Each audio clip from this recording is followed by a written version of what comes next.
بسم اللہ الرحمن الرحیم۔ السلام علیکم ناظرین مزید ایکسکلوسیو اپڈیٹس کے ساتھ آپ کی خدمت میں ایک بار پھر حاضر ہیں۔ ناظرین سب سے پہلے بہت بہت شکریہ آپ تمام لوگوں کا ہمارے ویڈیو کو دیکھنے کا، ہمارے ویڈیوز کو سراہنے کا اور ہمارے تجزیے پر اپنا تبصرہ اور رائے دینے کا۔ سب سے پہلے ناظرین آج ہم بات کریں گے خبروں پر تبصرہ سے پہلے یقینی طور پر ایک کال آپ نے سنا ہی ہوگا اور آپ سے پہلے جتنے بھی لوگ پڑھتے لکھتے رہتے ہیں جن کا لٹریری قسم کے معاملات سے تعلق رہتا ہے یقینی طور پر بخوبی آگاہ ہیں۔ کنفیوشس نے ایک زبردست بات کی تھی، جب شرفا سیاست میں نہیں رہیں گے، جب شرفا سیاست کے اندر نہیں ہوں گے تو یقیناً ادنا لوگ تم پر حکمرانی کریں گے۔ پاکستان میں اس وقت صورتحال انتہائی دگرگوں ہے اور کیفیت کا اندازہ آپ اس بات سے اندازہ لگائیے کہ شرفا کی سیاست تو اب رہی نہیں، چار دیواری کا تحفظ یوں بھی پامال ہو گیا، اب صرف اور صرف سیاست کا محور ادنا لوگ رہ گئے ہیں۔ یہاں ادنا سے مراد بد کردار لوگ، یعنی مردار کا لفظ ہم نے اختیار کیا۔ یہ روحانی بھی مردار ہیں، جسمانی بھی مردار ہیں، معاشی بھی مردار ہیں اور تخیلاتی طور پر بھی مردار ہیں، اور ان کو لانے والے کردار بھی مردار اور یہ حاضر ہونے والے لوگ بھی مردار۔ لیکن ناظرین ایک بات ہمیشہ سے یاد رکھیے گا، قومیں ہمیشہ ابتلا، مشکلات اور مصائب کے دوران ہمیشہ اٹھا کرتی ہیں، بڑھا کرتی ہیں اور اسی کے اندر ان کی پروان بروئے کار لایا کرتی ہے۔ لیکن زندگی کبھی بھی آسان نہیں ہوا کرتی، مشکلات ہمیشہ پے در پہ آیا کرتی ہیں۔ یہی بات ہمارا دین متین اور نبی آخر الزمان صلی اللہ علیہ وآلہ وسلم نے ہمیں بتائی اور ان کی حیات طیبہ سے بھی ثابت ہے، اور ان کے بعد اصحاب کرام اور اہل بیت اطہار کرام اور تمام لوگوں کی آپ زندگیوں کا احاطہ کریں تو یقیناً مشکلات آتی ہیں۔ مشکلات کا عالم یہ ہے کہ اس وقت عمران خان کے اوپر جس قدر بھی صورتحال نئی سے نئی بن سکتی ہے، کمپنی کی جتنی بھی کوششیں ہیں، عالمی اسٹیبلشمنٹ ہو یا پاکستان کی اسٹیبلشمنٹ ہو، وہ لوگوں کی بھرپور کوشش ہے کہ عمران خان کو اس دھارے سے باہر نکالا جائے۔ ناظرین اس وقت صورتحال یہ ہے کہ عمران خان کا جرم کیا ہے، عمران خان کا قصور کیا ہے، عمران خان یا پی ٹی آئی کا جرم کیا ہے؟ ان کا ایک ہی جرم ہے، جرنلز کی بدماشی، یعنی کمپنی کی بدماشی کے آگے سرنڈر نہ کرنا، کمپنی کی بدماشی کے آگے سرنگو نہ ہونا، یہ سب سے بڑا جرم ٹھہرا ہے۔ اور جو شخص یا جو جماعت آج آپ نے دیکھا ان کی بدماشی کے آگے سرنگو ہو گئی، ان کی صورتحال آج آپ کے سامنے مختلف ہے۔ اور اس کے ساتھ ساتھ ناظرین آج ہم بات کریں گے کہ اسرائیل کو تسلیم کرنے کی طرف جو پہلا قدم کمپنی بڑھا چکی ہے وہ کیا ہے، اور اس کے ساتھ ساتھ یہ ہے کہ ہمارے جنرل صاحب تشریف لے کر جا رہے ہیں، یہ آخری وار ہوگا امریکہ کے اندر، تشریف لے کر جا رہے ہیں۔ یہ کیا لے کر جا رہے ہیں؟ ان کو بلوایا گیا ہے پینٹاگون کی طرف سے، یہ لائحہ عمل وہاں تیار ہوگا۔ اور اس کے ساتھ ساتھ یہ ہے کہ 30,000 فوج جو سعودی عربیہ نے پاکستان سے طلب کی ہے، اس کی کیا وجوہات ہے کہ ریگولر فورسز ہیں، یہ یمن میں کیوں لڑیں گی اسرائیل کے کہنے پر، اس پر آج ہم بات کریں گے، ہمارے ساتھ رہیے گا۔ ناظرین سب سے پہلے بات کرتے چلیں شیر افضل مروت صاحب کی۔ KPK کے اندر بھرپور کوشش ہو رہی ہے، PTI جیت جائے گی، حالات اور ورکر کنونشن اس وقت ثابت کر رہے ہیں کہ بہت بڑی جلسہ گاہ کی صورت اور شکل بن چکی ہے، مگر گزشتہ دن صورتحال اس وقت دیگرگو ہو گئی جس وقت شیر افضل مروت صاحب کو چکدرا کے قریب اپنا باجوڑ کی طرف جاتے ہوئے اریسٹ کرنے کی بھرپور کوشش کی گئی، مگر اریسٹ تو پولیس نے کر لیا تھا، لیکن اسی اثناء میں بے پناہ ہجوم کے پتھراؤ کے سبب ان کو چھوڑنا پڑا۔ کمپنی کی کوشش یہی تھی کہ ان کو اریسٹ کر کے پھر گمشدہ لوگوں کی فہرست میں ڈال دیا جائے۔ یہ کیسا الیکشن ہے؟ پنجاب میں PTI کو کھڑا ہونے کے نہیں دیا جا رہا، لاہور کے اندر ان کے تمام مرکزی دفاتر کو بند کیا جا رہا ہے، ان کے مختلف MPs MNAs سابقہ یا نئے آنے والے امیدواران کو ہٹایا جا رہا ہے۔ صورتحال تو یہ ہے، ہم حیران ہوئے جس وقت نارووال کے اندر جناب احسن اقبال صاحب کا حلقے کو دیکھا گیا تو وہاں پر ان کی جو شرح تھی جیتنے کی شرح وہ تقریباً 80% تھی۔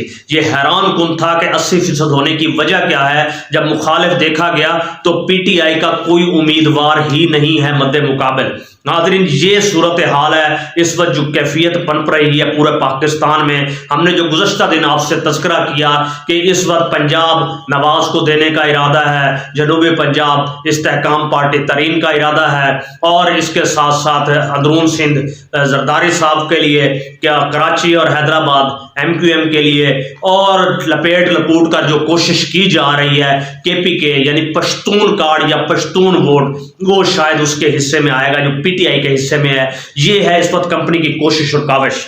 मगर एक बात आप जहन में रख लीजिए, इस वक्त 12 दिसंबर को जो फैसला किया जाना है बल्ले के इंतखाबी निशान के हवाले से, अगर आप इलेक्शन कमीशन ऑफ पाकिस्तान को सामने रखें तो यकीनी सा अमर है इलेक्शन कमीशन ऑफ पाकिस्तान हमेशा बाइस्ड फैसले देगा। वो वही फैसला देगा जो कंपनी चाहेगी, क्योंकि गठजोड़ यहाँ यकीनी हो चुका है। इस्लामाबाद हाई कोर्ट से भी किसी तरह की उम्मीद नहीं है।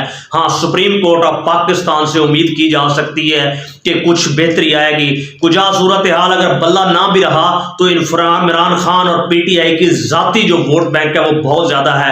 अब ये डिपेंड कर रहा है कि 8 फरवरी को कितने लोग निकलते हैं, वोट कास्ट क्या होता है, और अगर एक्चुअल वोट कास्ट होता है तो उसको बदला कैसे जाता है। क्योंकि आप पहले ही जान चुके हैं नादरा में जो शख्सियात बिठाई गई हैं उनका मकसद ही यही था कि इस वोट को तोड़ना, काटना और लपेटना और समेटना, और उसके बाद जो इलेक्टेड बूथ होंगे वहां पर अफवाज पाकिस्तान जो तो ड्यूटियां दिया करते थी, मगर अब ड्यूटी का मकसद ये होगा, ये देखना और गौर करना कि PTI को कौन सा वोट जा रहा है और उसके अलावा कहां कहां जा रहा है। दूसरे अल्फाज में ये एक और स्पाइंग जो है ना एक वे इख्तियार किया गया है कि इस तरीके से देखा और परखा जाए।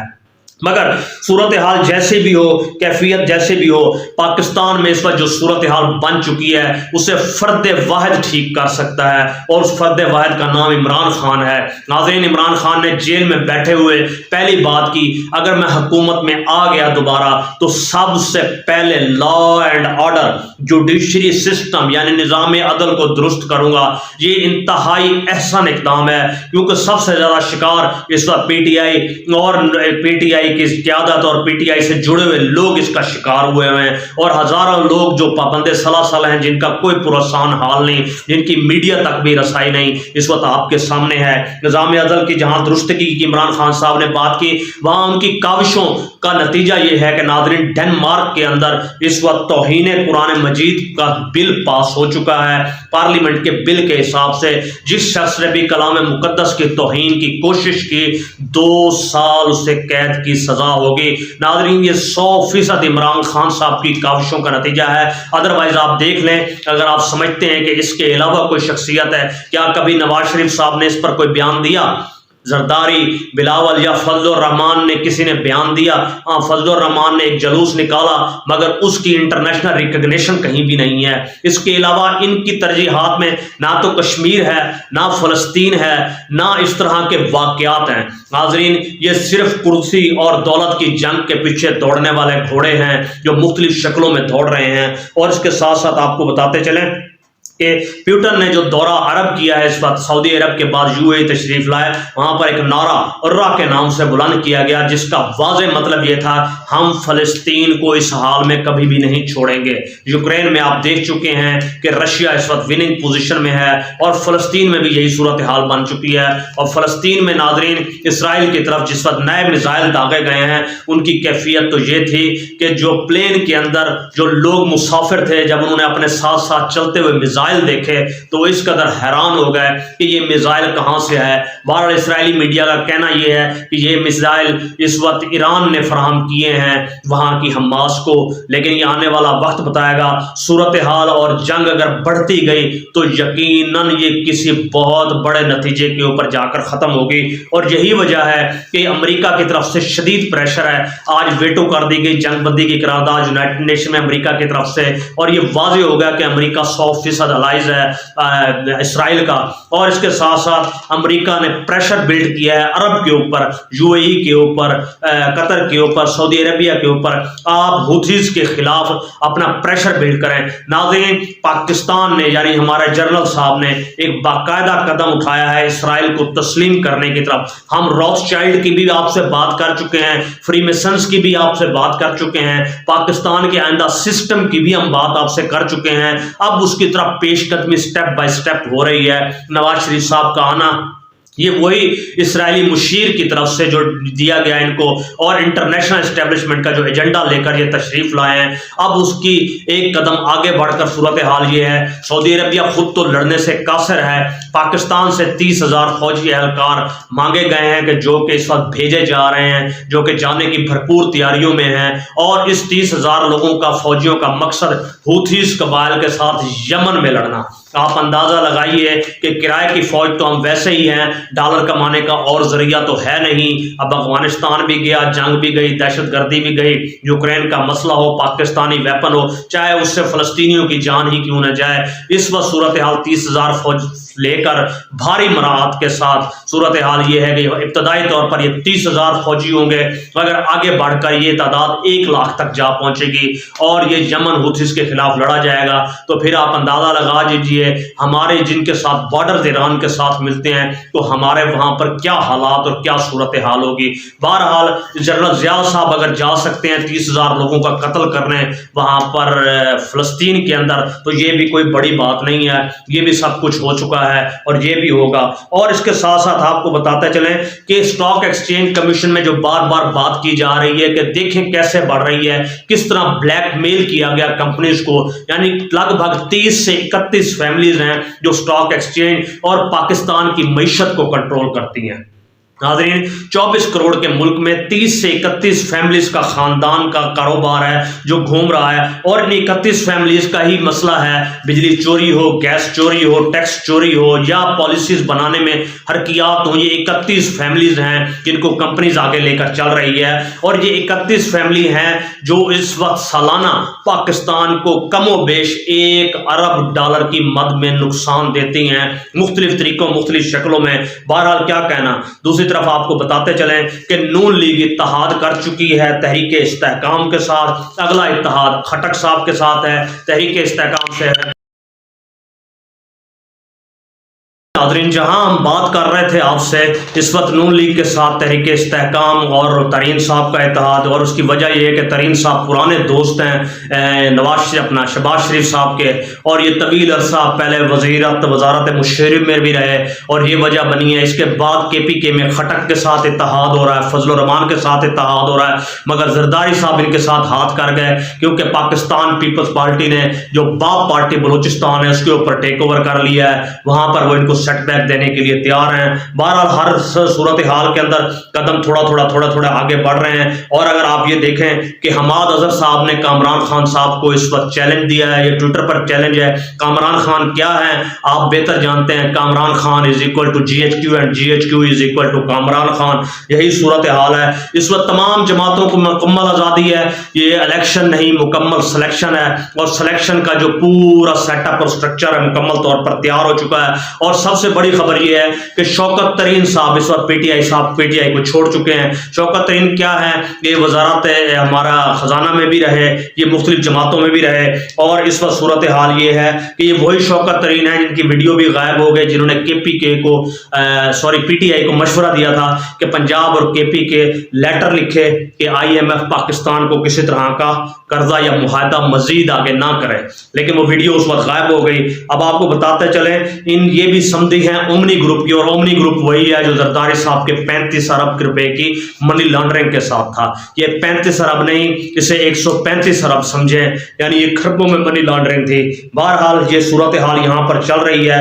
और इसके साथ साथ नाज़रीन आपको बताते चलें कि कैफियत कुछ भी हो, स्टेटस कुछ भी हो, जस्टिस बाबर सत्तार साहब ने काबिल सताइश बात की है कि अब क्या हमारी एजेंसियों का यही काम रह गया है कि लोगों के मोबाइल कॉल्स और फोन को टेप्स किया जाए और उनको इस वक्त जो सूरत हाल है उनको ब्लैकमेल किया जाए। क्या ये इखलाकी तकाजा है? बहरहाल अफसोस का मकाम है जो सूरत हाल इस वक्त बन रही है, और इसके अंदर वो क्या कहा जा सकता है, इंतहाई अफसोस का अलमिया है, अलमियों के सिवा कुछ नहीं है। और बलोचिस्तान के साथ जो कुछ इस वक्त किया जा रहा है वो वैसे ही पाकिस्तान की सतौली औलाद के अलावा और कोई सूरत हाल नहीं है। नाज़रीन, ये जो कुछ भी करें, जैसी कैफियत भी बनाएं, चाहे जिस तरह के भी फैसले दें, इमरान खान इससे नंगा नहीं हो रहा। آپ ننگے ہو رہے ہیں، آپ کا سسٹم ننگا ہو رہا ہے، آپ کی کوششیں ننگی ہو رہی ہیں اور آپ کے اقدامات اس سے ننگے ہو رہے ہیں۔ یقینی طور پر پاکستان کا اگر معاشی حال کسی طرح کا نکل سکتا ہے یا انٹرنیشنل آپ کی ریکگنیشن ہو سکتی ہے، آپ ہماری ایک بات یاد رکھیے گا، چاہے آپ نواز شریف صاحب یا کسی بھی پپٹ کو اس وقت پی ایم کی سیٹ پر بٹھا دیں، یا جو سیٹ ایڈجسٹمنٹ فارمولا بنا ہے، جس صوبے کے اندر جو جماعت سب سے زیادہ سیٹیں لے گی سی ایم اسی کا ہوگا، گویا الیکشن نہ ہوا کہ یہ بندر بانٹ شروع ہو چکی ہے۔ اور اس صورتحال کے اندر آپ یقین جان لیجئے یہ تمام تر حکومت 1 سال 1.5 سال یا شاید 2 سال سے زیادہ نہیں چل سکے گی۔ بالآخر سیاست کا محور، سیاست کا مرکز اور پاکستان کا حل سوائے پی ٹی آئی اور عمران خان کے کچھ نہیں۔ اور عمران خان کا کیا، جو جیل کے اندر چٹائی پر تو سوتا ہے، وہاں کا کھانا کھاتا ہے، الحمدللہ پڑھتا ہے اور ڈیمانڈ ایک ہی کرتا ہے کہ 24 kg کے ڈمبل اسے دوبارہ دیے جائیں تاکہ ایکسرسائز جو ہے نا اس کی کم نہ ہو سکے۔ اور اس وقت صورتحال تو یہ ہے۔ بہرحال آنے والے دنوں میں کس طرح کی پیش رفت ہوتی ہے، کیا کیا شکلیں بنتی ہیں، اس پر آپ کو آگاہ کرتے رہیں گے۔ ہمارے ساتھ رہیے گا۔ بہت بہت شکریہ آپ کا ہمارے ویڈیو کو دیکھنے کا اور اپنا قیمتی وقت دینے کا۔ پاکستان زندہ باد، پائندہ باد۔